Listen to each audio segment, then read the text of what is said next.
Hello students, आज class 9 का video लेकर आया हूँ जो बायोलॉजी का है। जो आज का टॉपिक हम लोग का है प्लैटिड्स।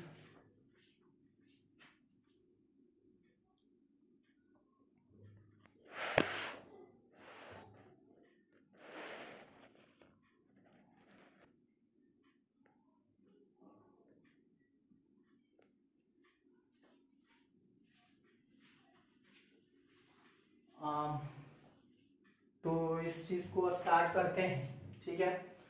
तो प्लास्टिड्स क्या है, तो plastids are the largest cytoplasmic organelles found only in the plant cell. देखो ये प्लास्टिड्स जो है, प्लास्टिड जिसको बोलते हैं, ये सबसे लंबी लार्जेस्ट साइटोप्लाज्मिक ऑर्गेनल है, ठीक है। और ये सिर्फ प्लांट में पाया जाता है, एनिमल्स में नहीं पाया जाता है, ठीक है। On the basis of pigments present plastids are of 3 types. इसमें जो पिगमेंट होता प्रेजेंट है, उस पिगमेंट के बेसिस पे प्लास्टिड्स को 3 टाइप्स में बांटा गया है।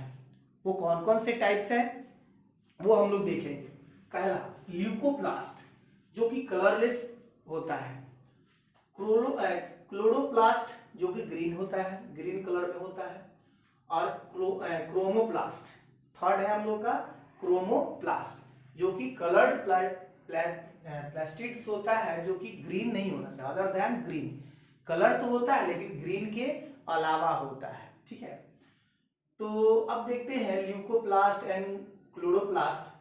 Leucoplast are meant for storage of starch.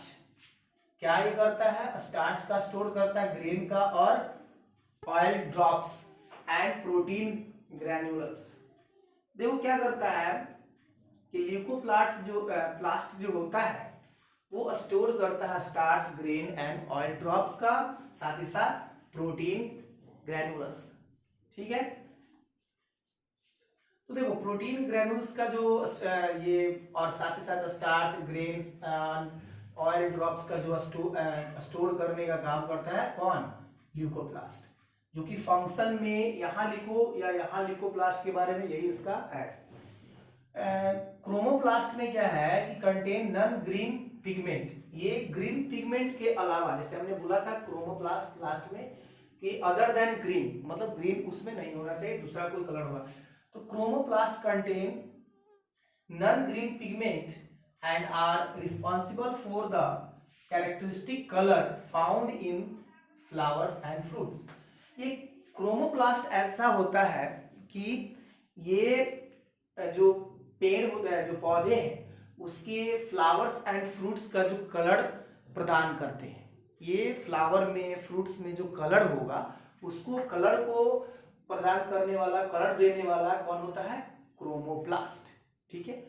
तो हम लोग ल्यूकोप्लास्ट देख लिए, क्रोमोप्लास्ट देख लीजिए, अब देखेंगे क्लोरोप्लास्ट। मेन है क्लोरोप्लास्ट। तो क्लोरोप्लास्ट को किचन ऑफ द सेल भी कहा गया है पौधों में। प्लांट में क्लोरोप्लास्ट को क्या कहा गया है, किचन ऑफ द सेल। क्यों कहा गया है वो देखो। Chloroplast are the most important plastid which contain the green pigment. ये क्लोरोप्लास्ट जो है सबसे इंपॉर्टेंट प्लास्टिड है, सबसे इंपॉर्टेंट प्लास्टिड है, जो क्या कंटेन करता है, ग्रीन पिगमेंट कंटेन करता है, जिसे हम लोग क्लोरोफिल बोलते हैं। इसलिए हमने बोला कि chloroplast are the most important plastids which contain the green pigment called chlorophyll.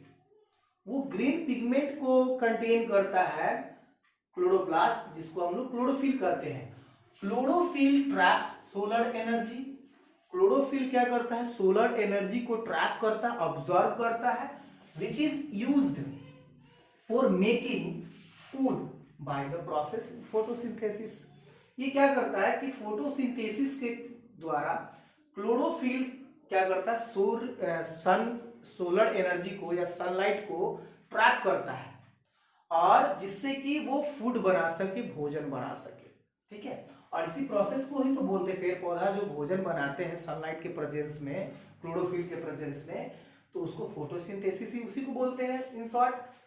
दस chloroplast are the site of photosynthesis and are therefore called kitchen of the cell. कह रहा है कि इसलिए क्लोरोप्लास्ट क्या करता है, फोटोसिंथेसिस का साइट है, इसका है ना, फोटोसिंथेसिस का साइट कौन है, क्लोरोप्लास्ट, और इसीलिए हम लोग किचन ऑफ द सेल इसको बोलते हैं, किसको, क्लोरोप्लास्ट को, क्योंकि फूड तो वही बना ना, फोटोसिंथेसिस का प्रोसेस तो वही हो रहा है ना, इसलिए।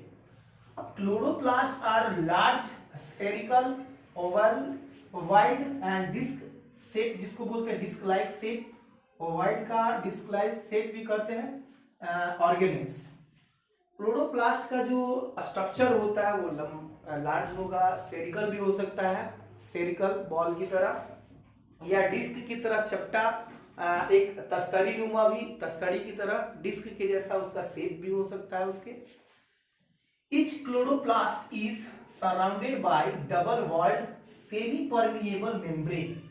हर क्लोरोप्लास्ट जो हो सकता है वो डबल वॉल्ड, दोहरी उस पे वॉल हो सकता है, उसकी भित्तियां हो सकती हैं, डबल हो सकता है, और सेमी परमिएबल हो सकता है। सेमी परमिएबल का मतलब आवागमन जो होता है सेलेक्टेड होगा, ठीक है ना, वो कुछ ही मटेरियल्स को आने और जाने की परमिशन देगा, उसलिए परमिएबल का मतलब क्या होता है, परमिट देने के एबल होना। तो सेमी पूरी तरह से नहीं, अर्धपारगम्य जिसको बोलते हैं, थोड़ा आने और जाने देगा, पूरे को नहीं देगा, इसलिए सेमी परमिएबल मेम्ब्रेन भी कहा जाता है इसको। The inside of chloroplast is colourless matrix called stroma. Chloroplast के अंदर में क्या होता है कि कलरलेस मैट्रिक्स होता है जिसको स्ट्रोमा कहते हैं, ठीक है, and a membranes system called grana. और बहुत सारे उसमें मेम्ब्रेन होते हैं, और उस मेम्ब्रेन को बहुत सारे मेम्ब्रेन का जो कलेक्शन होता है उसको ग्रेना कहते हैं, और इसी को सिंगुलर में बोलते हैं ग्रेनम। क्या बोलते हैं, सिंगुलर, सिंगुलर में बोलते हैं ग्रेनम, और बहुत सारे उसमें ग्रेनम जो मिलते हैं तो बनता है ग्रेना, ठीक है। Like the mitochondria and chloroplasts also contain their own DNA and ribosome। Mitochondria की तरह क्लोरोप्लास्ट के पास भी क्या होता है, उसका खुद का डीएनए और राइबोसोम होता है, ठीक है। तो फंक्शन इसका क्या है, क्लोरोप्लास्ट का सबसे इंपॉर्टेंट फंक्शन है फोटोसिंथेसिस, ये सबसे इंपॉर्टेंट फंक्शन इसका है, और इन दोनों का फंक्शन तो आप यहाँ पे देख ही रहे हैं क्या है, ठीक है। तो जो भी है इसको अच्छे से समझो, ठीक है, एकदम उम्मीद करते हैं एक बार दो बार देखोगे समझ में आएगा ही, ठीक है। Thank you.